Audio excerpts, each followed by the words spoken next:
नमस्कार दोस्तों, आपका स्वागत है। आज हम फिजिक्स के अंदर एक नए टॉपिक पर चर्चा करेंगे।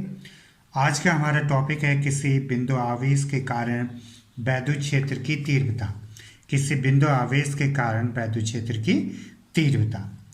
तो इसके लिए हम क्या करते हैं, माना कि प्लस क्यू, ये प्लस क्यू कूलाम का आवेश है किसी ऐसे माध्यम में। बिंदु, ये बिंदु है आपका, इसको नाम दे देते हैं हम O। बिंदु O पर स्थित है जिसका परावैद्युतांक K है। पुनः एक बार समझते हैं इसको कि माना कि प्लस क्यू धन क्यू कूलम का आवेश किसी ऐसे माध्यम में बिंदु O पर स्थित है जिसका परावैद्युतांक K है। ठीक है। और परावैद्युतांक, जो परावैद्युत पदार्थ हमने पढ़े थे, जैसे रबर हो गया, मोम हो गया, कागज हो गया, एबोनाइट हो गया, तो उसी में जो है प्लस क्यू आवेश ऐसे माध्यम में रखा है जिसका परावैद्युतांक K है। आवेश प्लस क्यू द्वारा उत्पन्न वैद्युत क्षेत्र, और हमने ये भी पढ़ा था कि आवेश जो प्लस क्यू है वो अपने चारों ओर एक वैद्युत क्षेत्र उत्पन्न करता है। जिस वैद्युत क्षेत्र में कोई अन्य आवेश यानी सूक्ष्म परीक्षण आवेश जब रखा जाता है तो उस आवेश पर प्लस क्यू आवेश के कारण एक बल कार्य करता है। वह बल प्रतिकर्षण का भी हो सकता है और आकर्षण का भी हो सकता है। तो प्लस क्यू आवेश के द्वारा उत्पन्न वैद्युत क्षेत्र में आगे हम बढ़ते हैं कि ये जो आवेश प्लस क्यू, इसके द्वारा जो उत्पन्न वैद्युत क्षेत्र होगा में बिंदु O से R मीटर की दूरी पर एक बिंदु P है। और इस व्यंजक को ज्ञात करने के लिए हम क्या मानते हैं कि प्लस क्यू आवेश जो है उसके द्वारा उत्पन्न वैद्युत क्षेत्र में बिंदु O से, इस बिंदु O से R मीटर की दूरी पर, इस बिंदु O से R मीटर की दूरी पर, R मीटर की दूरी पर एक अन्य बिंदु क्या लिया जाता है, P लिया जाता है। एक अन्य दूसरा बिंदु जो है P लेते हैं और इस बिंदु P पर वैद्युत क्षेत्र की तीव्रता ज्ञात करनी होती है। समझ में आ गया इतना? इस बिंदु P पर वैद्युत क्षेत्र की तीव्रता ज्ञात करनी होती है। एक बार पुनः इसको समझते हैं कि माना कि प्लस क्यू कूलाम का आवेश किसी ऐसे माध्यम में रखा है जिसका परावैद्युतांक K है। कोई ऐसा माध्यम है जिसका परावैद्युतांक K है।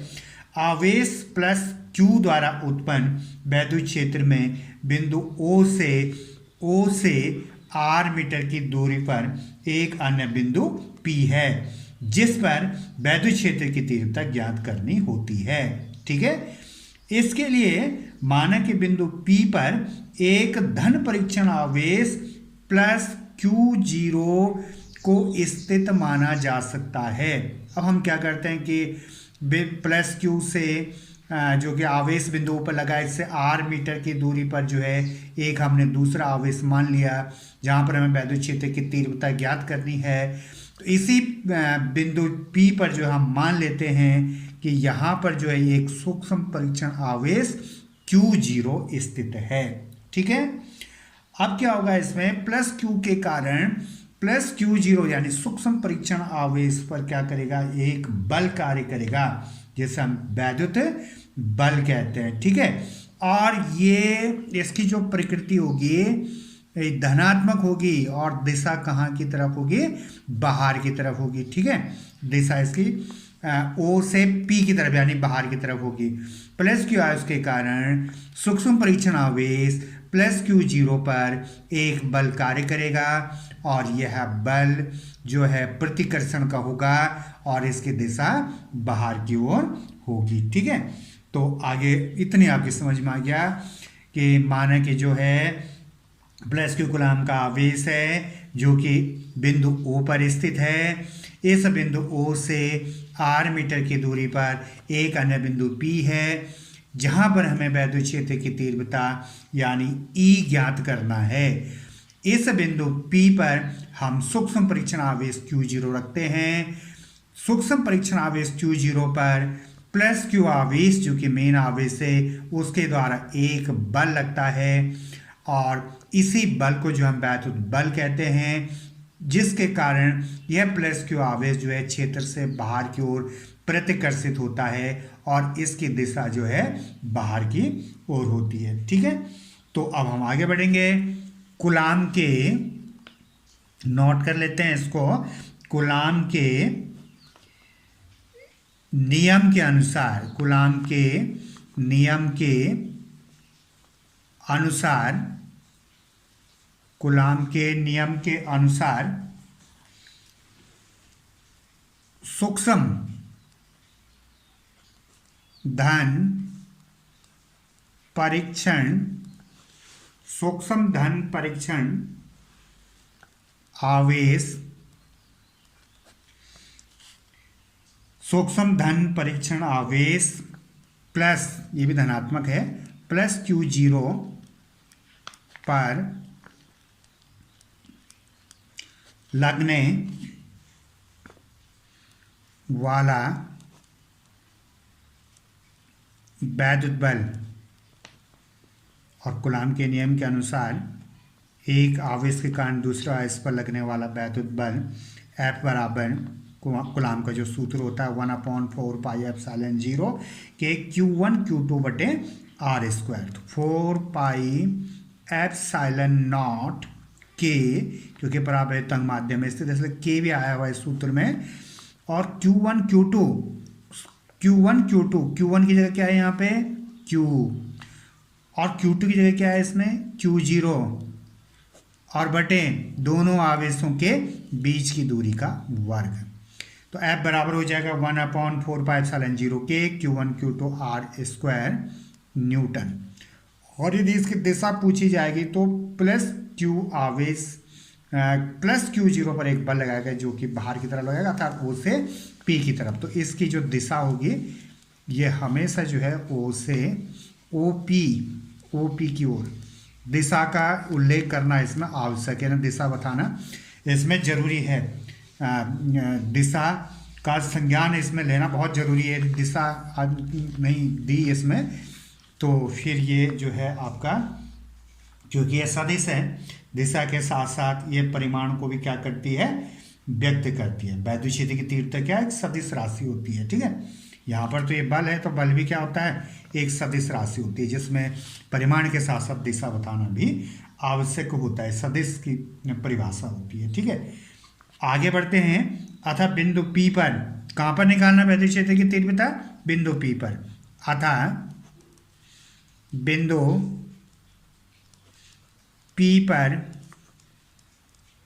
वैद्युत क्षेत्र की तीव्रता, वैद्युत क्षेत्र की जो प्रबलता और तीव्रता होती है, इसे हम E से प्रदर्शित करते हैं, और इसका सूत्र हो जाता है E बराबर, हमने पढ़ा हुआ है, E बराबर F बटे Q0, लगने वाला वैद्युत बल और सूक्ष्म परीक्षण आवेश Q0 की निष्पत्ति को वैद्युत क्षेत्र की तीव्रता कहते हैं, और वैद्युत क्षेत्र की तीव्रता E बराबर होता है F बटे Q0। ठीक है, यहाँ पर अब आप क्या करोगे, आप ये F जो है, ये वैद्युत बल F 1/4πε0 के Q0 बटे R स्क्वायर का मान इसमें आप रख दोगे। ठीक है, तो ये हो जाएगा E बराबर F का मान रख दोगे 1/4πε0 के Q0 अपॉन R की घात 2, और ये आपका जो है बटे सूक्ष्म परीक्षण आवेश Q0। अब यहाँ पर जो है सूक्ष्म परीक्षण आवेश का मान रख दिया। अब F बटे Q0 तो ये न्यूटन और प्रति कूलाम, Q0 से आपका Q0 कैंसिल हो गया, तो ये बच गया आपका E बराबर 1/4πε0 के Q बटे R स्क्वायर न्यूटन प्रति कूलाम। ठीक है, ये आपका जो है सूत्र हो गया बिंदु P पर वैद्युत क्षेत्र की तीव्रता का सूत्र। E बराबर 1/4πε0 Q बटे R की घात 2 न्यूटन प्रति कूलाम, और जहाँ 1/4πε0 का मान क्या होता है 9 गुणा 10⁻9 न्यूटन मीटर स्क्वायर बटे कूलाम स्क्वायर। अब यहाँ पर थोड़ी सी एक लाइन और लिख लेते हैं। निर्वात अथवा वायु के लिए k बराबर 1 होता है, जबकि धातु के लिए कितना होता है अनंत। निर्वात अथवा वायु के लिए k बराबर 1, तो k की जगह यहाँ पे क्या लिखेंगे 1, k की जगह 1 हो जाएगा तो ये हट जाएगा, तो ये सूत्र बच जाएगा। बिंदु पर वैद्युत क्षेत्र की तीव्रता E बराबर 1/4 पाई एप्सिलॉन 0 Q बटे R स्क्वायर न्यूटन प्रति कूलाम, ये सूत्र हो गया। ठीक है, जहाँ जो है 1/4 पाई एप्सिलॉन 0 ये होता है आपका 9.0 गुणा 10⁻9 न्यूटन मीटर स्क्वायर बटे कूलाम स्क्वायर। ठीक है, यहाँ पर इतने आपके समझ में ये आ गया होगा। परीक्षण आवेश प्लस क्यू 0 पर आवेश प्लस क्यू के कारण लगने वाला वैद्युत बल, यहाँ पे जो बल है ये प्रतिकर्षण का बल है, ध्यान दीजिएगा। प्लस क्यू आवेश के कारण प्लस क्यू 0 पर लगने वाला जो वैद्युत बल है समान प्रकृति के ही है, तो प्लस क्यू जो है प्लस क्यू 0 पर जो वैद्युत बल लगाएगा F वह जो है प्रतिकर्षण बल होगा, और जिसकी दिशा कहाँ होगी बाहर की तरफ यानी O से P की तरफ।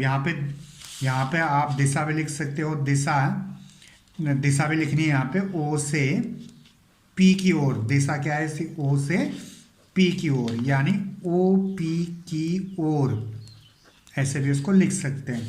तो यहाँ पर जो है जब समान प्रकृति होंगे तो Q प्लस Q जो है Q0 को बाहर की तरफ क्या करेगा प्रतिकर्षित बल लगाएगा, प्रतिकर्षण बल लगेगा, और O से P की तरफ इस बल की क्या होगी बाहर की तरफ दिशा होगी।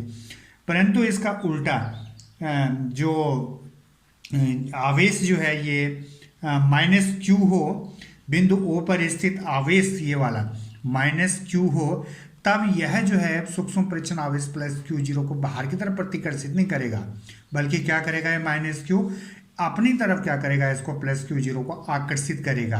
तो इस स्थिति में जो है जब ये मूल आवेश जो मेन आवेश है ये आपकी माइनस प्रकृति का हो जाता है, तो तब ये प्लस Q0 आवेश को अपनी तरफ क्या करेगा आकर्षित करेगा, और उस समय जो है इस प्लस Q0 पर लगने वाला बल जो होगा वो अंदर की तरफ होगा, यानी आकर्षण प्रकृति होगा P से O की तरफ। तो दिशा इसकी क्या हो जाएगी चेंज हो जाएगी। दोनों आवेश जो हैं धनात्मक होने पर दिशा बाहर की तरफ यानी O से P की तरफ, और माइनस Q होने पर आवेश की दिशा जो है अंदर की तरफ, यानी इस बल की प्रकृति जो है आकर्षण की होगी और दिशा P से O की तरफ, यानी ये अंदर की तरफ को बल हो जाएगा। ठीक है, तो ये जो टॉपिक था ये था किसी बिंदु आवेश के कारण वैद्युत क्षेत्र की तीव्रता, और इसका सूत्र होता है E बराबर 1/4 पाई एप्सिलॉन 0 Q बटे R स्क्वायर न्यूटन प्रति कूलाम, और दिशा इसकी O से P की ओर यानी OP की ओर। अर्थात स्पष्ट है कि आपको यह टॉपिक जो है किसी बिंदु आवेश के कारण वैद्युत क्षेत्र की तीव्रता समझ में आ गया होगा। तो उम्मीद करते हैं कि आपकी समझ में ही आ गया होगा। तो इस प्रकार जो है वीडियो आपको अच्छा लगा हो तो लाइक कीजिए, सब्सक्राइब कीजिए और दोस्तों के पास शेयर कीजिए। धन्यवाद।